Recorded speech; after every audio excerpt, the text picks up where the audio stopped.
It was supposed to be quiet, just me, my son, a weekend with no one else's name on the walls or voices in the hallway. No birthdays I wasn't invited to, no jokes that weren't meant to sting but somehow always did. Just me, finally, and the home I bought with my own damn hands. The drive up to Lake Arrowhead was almost perfect, the kind of road where the trees lean just enough to frame the sky like a painting. Jonas sat next to me, earbuds in, tapping something out on his phone. He didn't talk much, but when he glanced over and caught me smiling, he smiled back. That was enough. This cabin, my villa, wasn't big. It didn't have to be. It had my touch on every corner, from the flooring I chose to the curtain rods I installed with bloodied knuckles and a YouTube tutorial playing on repeat. I pulled into the gravel driveway. My hands froze on the wheel. There were cars, 4, no, 5, lined up neatly like this was someone's party. A Range Rover I didn't recognize.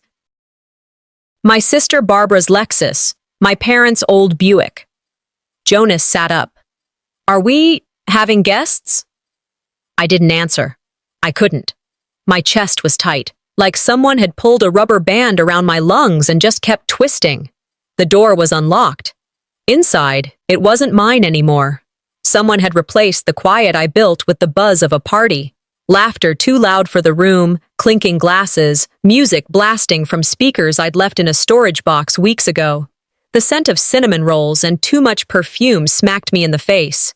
People I didn't know, were sipping mimosas, wearing shoes on the rug I had custom woven, holding drinks over the table I spent hours refinishing.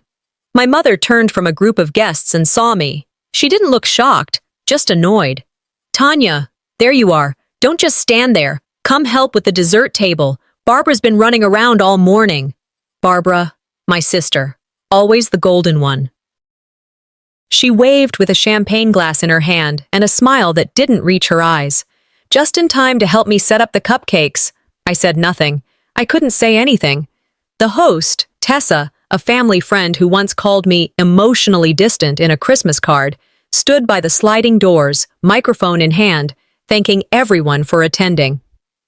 Let's hear it for our amazing hosts, Mr. and Mrs. Taylor, and their brilliant daughter, Emily. That wasn't my name. I stood there, surrounded by people clapping for someone else's dream, in the very house I worked my fingers raw to buy. It was like someone had slipped me out of my own skin and replaced it with something ornamental, nice to look at, but hollow inside. The music jolted me back, some pop remix blasting at a volume that made the walls vibrate. It wasn't the playlist I'd built for this space. That one had been soft jazz and old acoustic guitar, the kind of music you breathe through.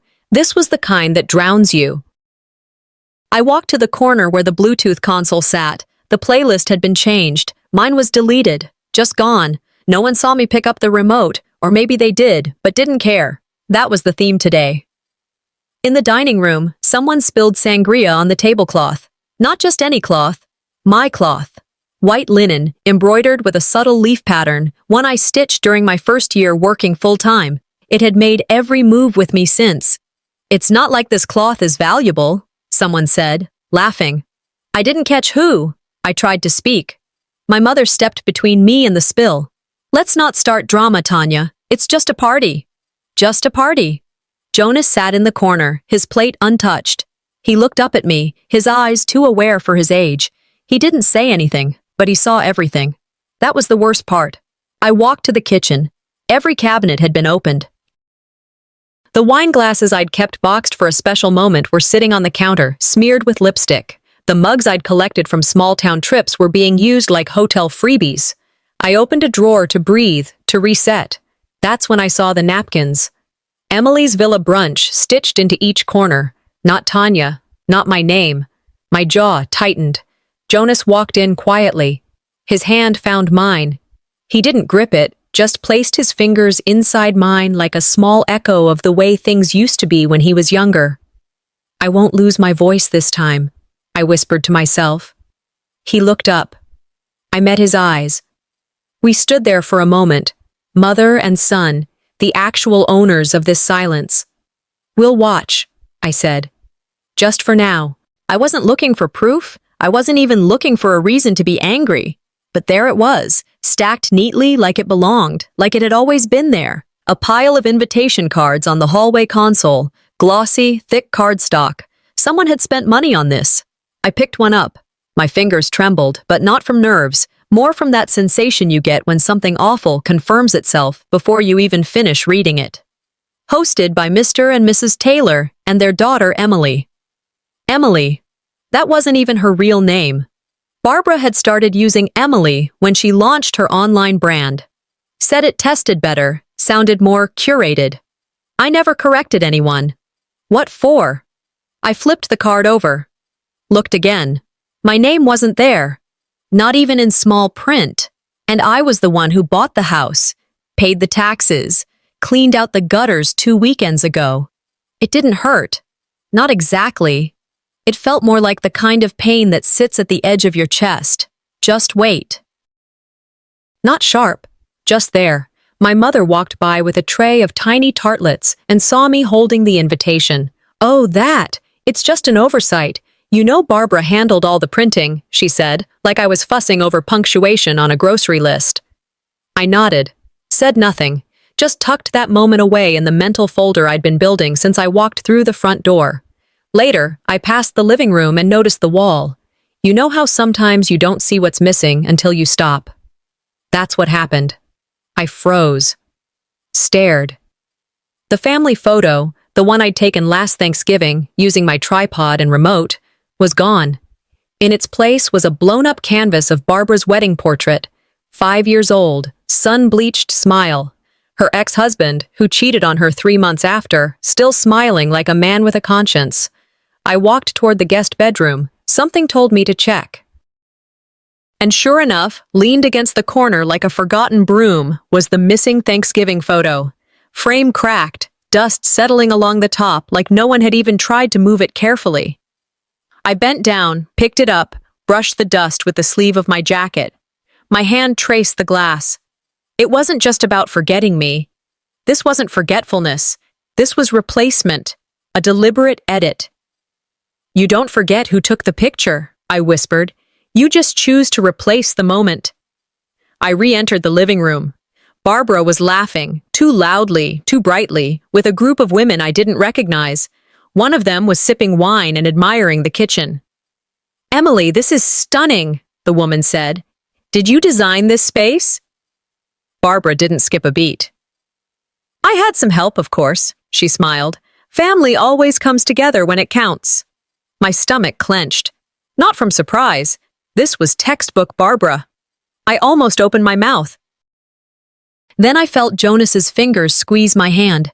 He'd appeared beside me so quietly, I hadn't even noticed. His grip wasn't tight, just firm. A silent ask. Don't. Not now. And I didn't. Cheryl floated by moments later, eyes skimming past me like I was a column or a plant. Try not to ruin this, she said under her breath. You've always been so sensitive about credit. This is just for fun. I didn't reply. My eyes burned, but no tears came. Not out of strength, just tiredness. There's a difference. I walked to the back patio. No one followed. The party noise felt distant out there. I sat in a chair by the deck, staring out at the lake. The same lake I stared at when I first signed the deed. When I imagined mornings with coffee and silence, not crowds and stolen names. I thought about every overtime shift, every delayed purchase, every decision that led me here. Me, doing everything right, quietly, without applause. And still, they couldn't let me have this. I let my shoulders drop, not in defeat, but in acceptance. They didn't remove me from the story. They never wrote me in to begin with. As the sun started dipping lower, casting that golden ripple across the lake, Jonas came and sat beside me. He didn't speak, just leaned in. They think they own everything, I said, because they've never had to earn anything. He didn't respond. He just stayed, and in that stillness, I began to plan. I stayed out on the deck longer than I should have. The party behind me didn't fade, just blurred, like someone turned the focus knob the wrong way on a camera. Laughter rose and fell like waves I wanted no part of.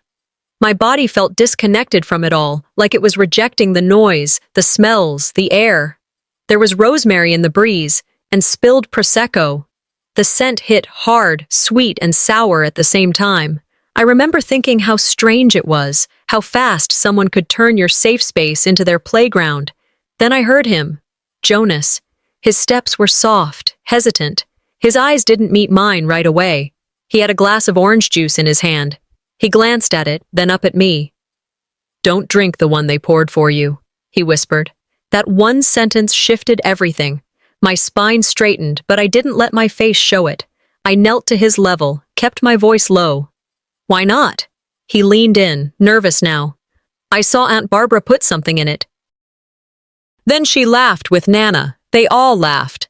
I didn't ask more. I didn't want to scare him or confirm something I wasn't ready to face. I just nodded, took the glass from his hand and held it like it was nothing. Inside, I was boiling. I'd been called paranoid before, told I was reading too much into things, sensitive, overthinking. This was how they conditioned me to stay quiet, make me doubt myself just enough. But my son, he saw it too, and he said something. That meant more than anything.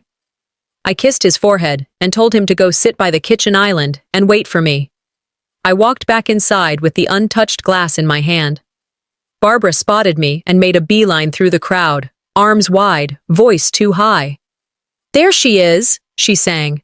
"Come on, don't be awkward, sis. We all just want you to feel included."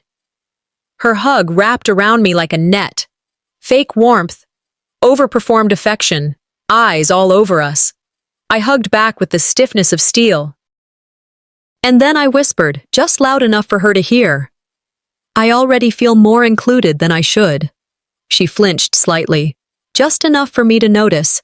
Then she grinned again for the crowd.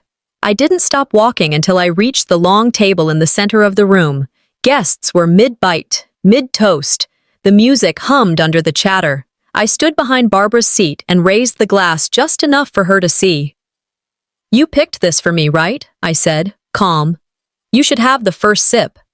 She paused, blinked, glanced around. All eyes were on us now. She chuckled. "Tanya, really?" "I insist," I said, voice steady. People were watching. Social pressure did the work. She smiled, took the glass and drank. Not all of it. Just enough. I sat across from her without saying another word. Time didn't stop, but it slowed in my head. I wasn't watching her to see if something would happen. I was watching everyone else, seeing if anyone else had caught what just happened. As Cheryl looked at me from across the room, her expression unreadable, not alarmed, just calculating. Jonas sat quietly at the far corner, like a chess piece no one noticed until it was too late. No chaos followed. Barbara didn't collapse. No shouting, no accusations. The world moved on, but something had shifted. I felt it. I'd said no without raising my voice. Drew a line without needing to explain it. Barbara didn't mention the glass again. She pivoted back to small talk, laughter, charming the guests. But her eyes flicked toward me now and then, differently. Not annoyed, not mocking, cautious. That was new. I wasn't powerful yet, but I wasn't invisible either. That was a start. I sat next to Jonas out on the deck again. He leaned into my side, head on my shoulder. The lake reflected the late-day sky in broken pieces. "This isn't revenge," I said softly. "This is reminder. I'm still here." He didn't say anything, just stayed close. I looked toward the back windows, where the lights inside glowed and voices carried, and I made myself a promise. "Next time," I said, "we won't just survive the party. We'll change the room." Barbara was back at the center of it all, smiling, sipping, soaking in the attention like it was oxygen. The patio had cooled off, but the heat under my skin didn't go anywhere. I stood a few feet away, glass still in hand, the same glass Jonas had warned me about. It sat in my palm like a dare. I looked at it, at her, and then at the long table she'd made her stage. I walked toward her. My pace wasn't rushed. Nobody noticed until I was close enough to place the glass in front of her plate, like a waiter delivering something special. "You picked this for me, right?" I said, calm as the lake behind us. You should enjoy it first. She blinked, only once, but I caught it. She looked at the glass, then at me, then at the guests, who'd gone quiet without realizing it. The way rooms do when they sense tension before their brains catch up. Her hand moved slowly, almost hesitating, but the smile stayed painted on her lips. She lifted the glass. One sip. Just enough to make her commit. She set it down and chuckled. Well, that's refreshing. I stepped back. Not a word more, not a raised voice, not a plate shattered, but I felt something in the room shift, a ripple behind the eyes of people watching. One of the guests gave me a glance, not judgmental, not even curious, just noting. Cheryl caught my eye. She didn't flinch, didn't smile, just held the stare. Like she knew something had started and wasn't sure how far it would go. Dinner rolled on like nothing happened. I took my seat next to Jonas. The table buzzed again. Forks clinked. Laughter rose back up like someone turned the dial. I didn't speak. I didn't need to. Barbara answered a guest's question about the villa, saying with a casual smile, "We're working on making it our weekend place. It's got good bones." I chewed slowly. My hand stayed under the table so no one saw the grip I had on the napkin, cloth, embroidered, just like the ones at my own mother's wedding 20 years ago. Jonas was quiet, picking at the corner of his bread roll. Then Avery, the youngest of the cousins, toddled over with a frosting-stained cupcake in one hand. She tugged my sleeve. I turned. "Aunt Emily said you only paid for the boring stuff," she said. "She made it all pretty." My chest didn't tighten. It hardened. I looked down at her and smiled gently. "Well, pretty things fade, but boring things hold it all together." She nodded like she understood, then skipped off. Jonas looked at me and for the first time that evening, smiled. I didn't raise hell that night. Not yet. Instead, I went table to table, asking questions that sounded casual on the surface. "How do you know Barbara? She mention where she lives now? First time at the villa?" Most of them smiled politely. Some were vague. A few shared way too much, enough for me to start confirming what I already suspected. Barbara had passed this place off as hers. Tessa walked over, mid-toast refill. Her tone was syrupy sweet. "Emily told us you were just staying here temporarily," she said, "that it's part of some family project. So creative." I raised an eyebrow. "Is that what she said?" I didn't wait for her to answer. Jonas was near the dessert table, eyeing the frosting with the skepticism of a kid who's learned not everything handed to him is safe. I leaned down and whispered, "Remember that story I used to tell you? About wolves in sheep's clothing?" He nodded. "We're standing in a flock right now." By the time the plates were cleared and the patio lights dimmed, Cheryl found me standing alone near the side gate, watching the silhouettes of people heading to their cars. She stood beside me, quiet at first. "Please don't ruin this," she finally said. "Your sister's finally coming into her own." I didn't look at her. "At what cost, Mom?" Silence. I turned slightly. "Do you ever think maybe I've been in my own this whole time? You just weren't looking." She sighed, put a hand on my shoulder. Not with comfort, just routine. "Sometimes the strong ones need to sacrifice the spotlight." "Sometimes," I said, "the strong ones get tired."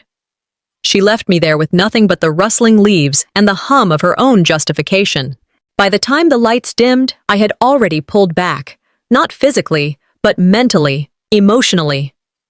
I stood near the edge of the patio with Jonas at my side, both of us barely visible in the shadows beyond the string lights. The guests were buzzing, glasses half full, laughter warming up again after dinner. I watched it all like someone watching a play from backstage. It looked like joy, but it wasn't mine. Tessa stood by the mic. Her voice always carried too much syrup, too much performance. "And now," she said, beaming, "a toast to the woman who brought this dream to life, the woman who gave this space its soul. Emily." The name hit harder than I thought it would. Applause followed, loud, automatic, enthusiastic. Like this was all true. Like everyone clapping actually believed it. I didn't move, didn't blink. I just stared at the glass in Jonas's hand, at the way the condensation slid down his fingers.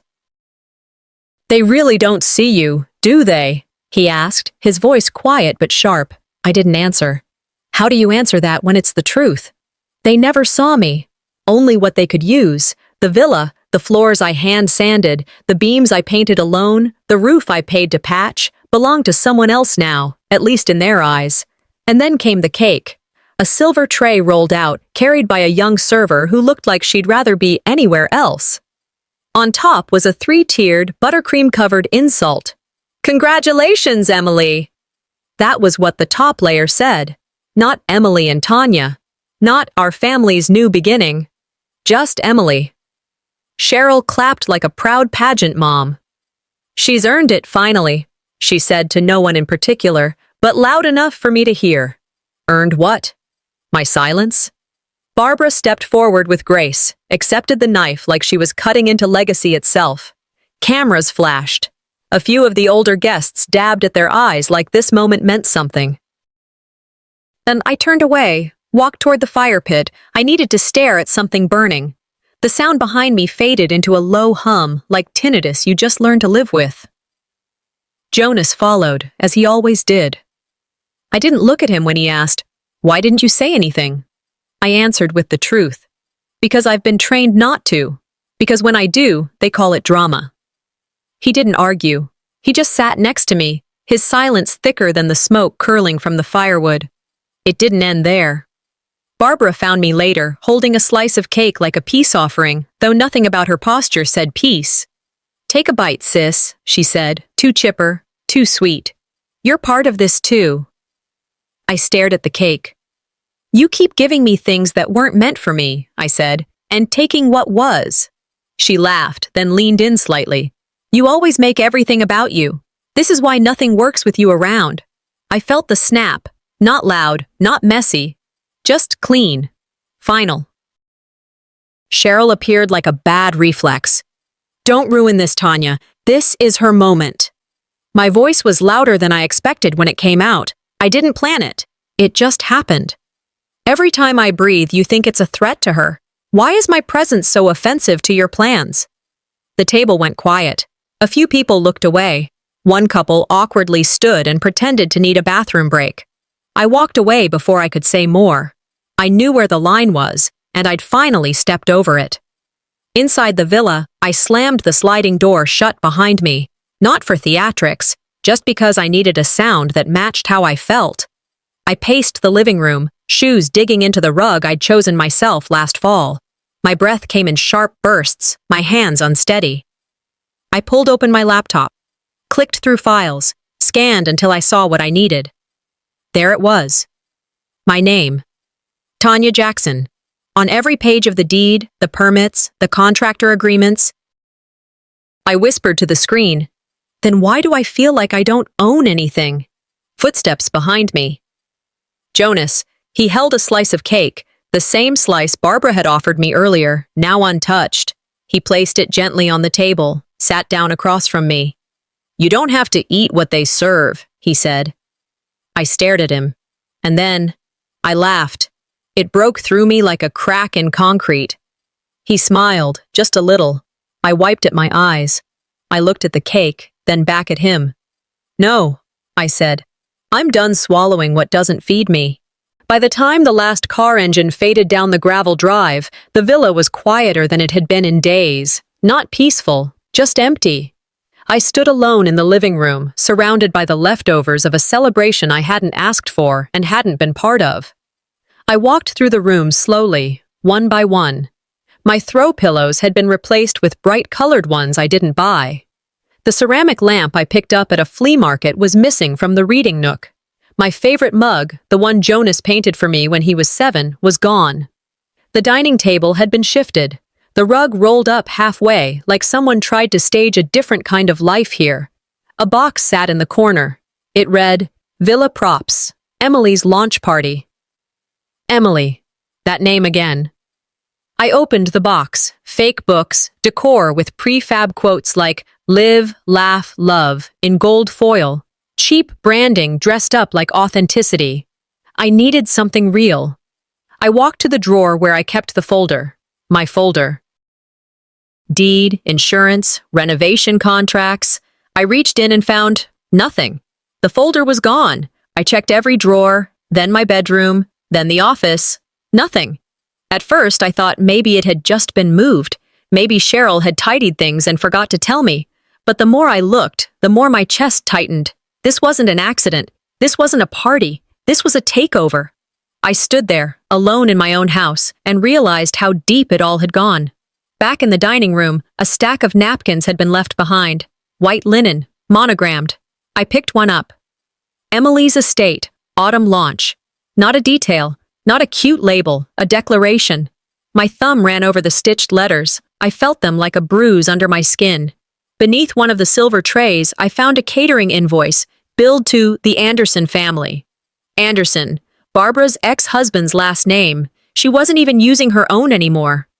I held the napkin in one hand and the invoice in the other.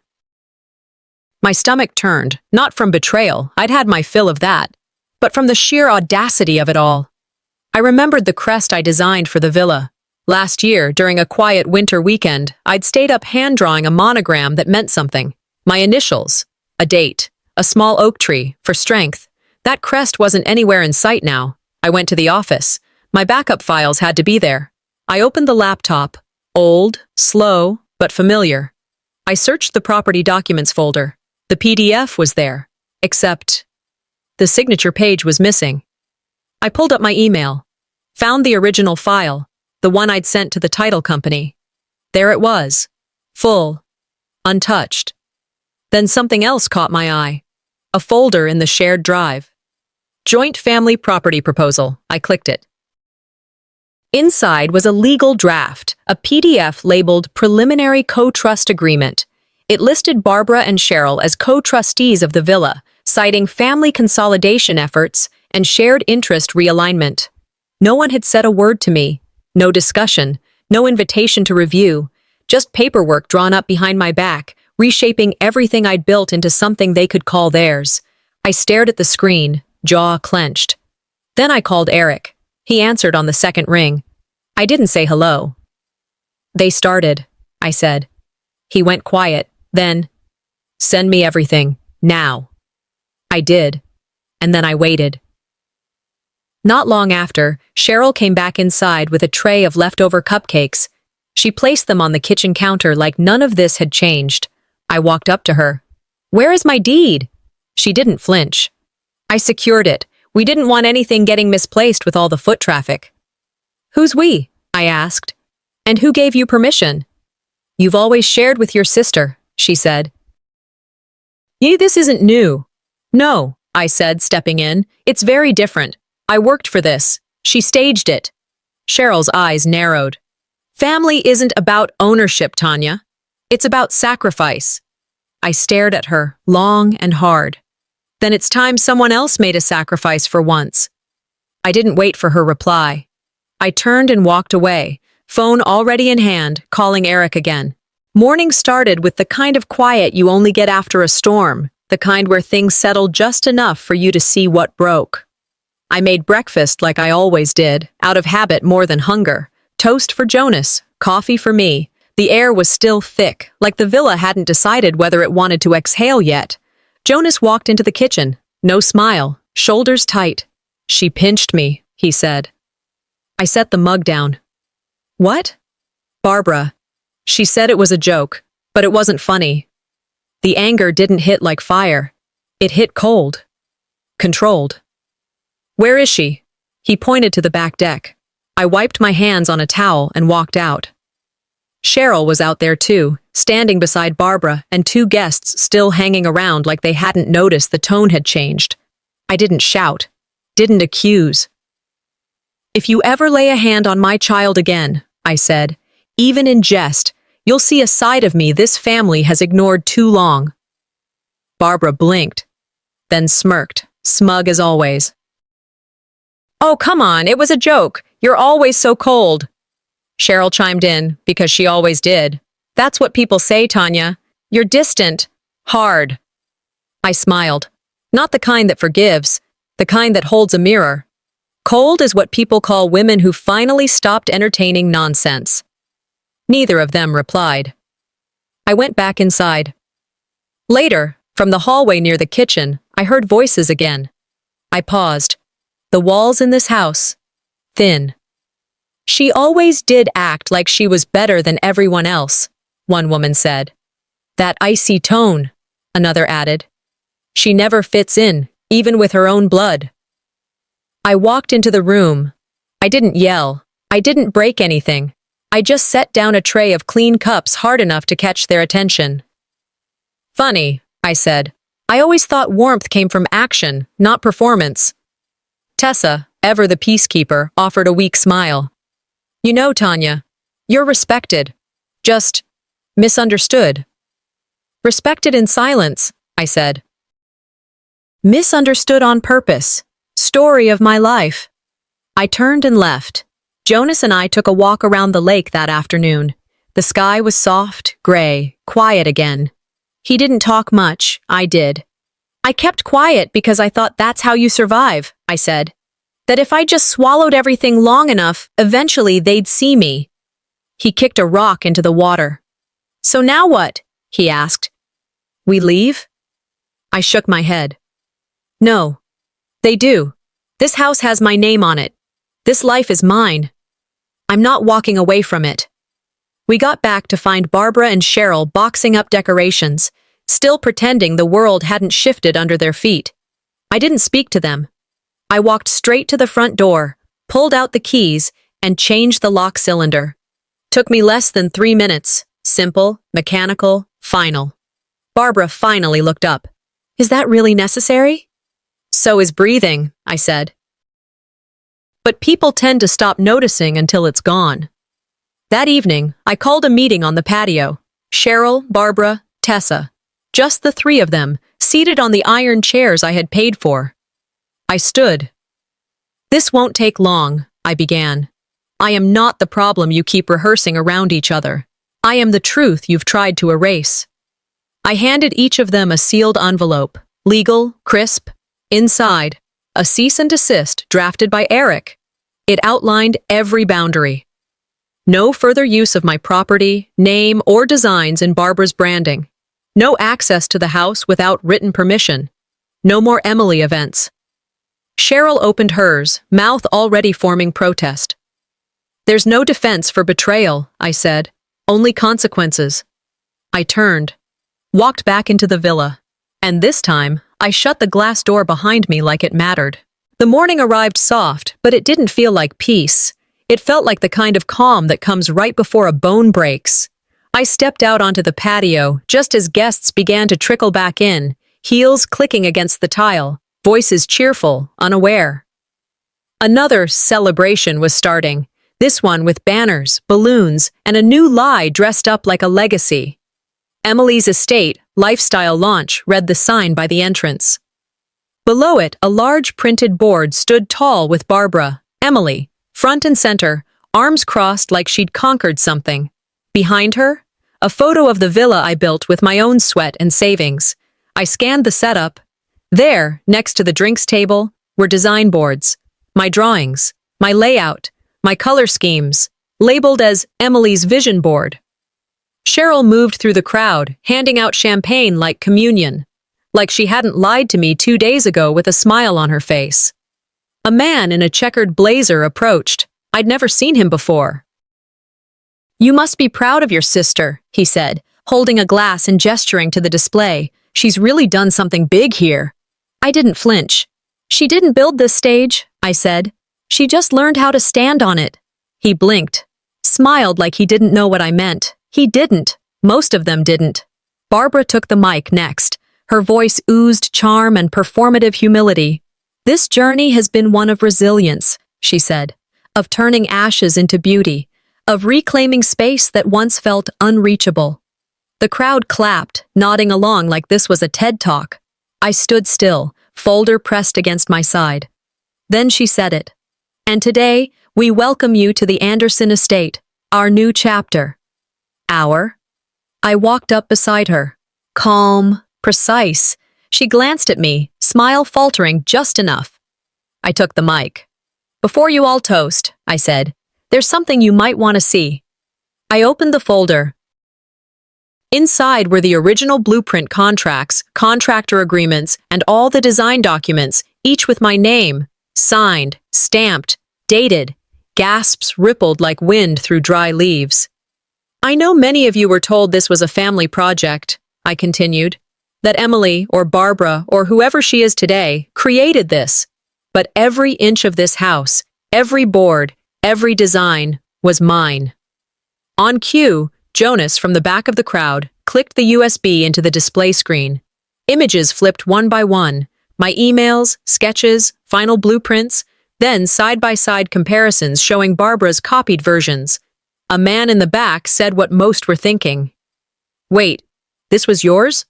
I nodded. Yes, every nail, every tile, every name they stripped off this house so they could slap someone else's on. Barbara laughed, tight and forced. This was a collaboration. Everyone knew. I didn't let her finish. A collaboration where I wasn't invited to my own housewarming? That shut her up. Cheryl stepped forward, voice shaking. Let's all take a moment and... I set the mic down on the table and walked away. Later, I sat at the edge of the dock with Jonas.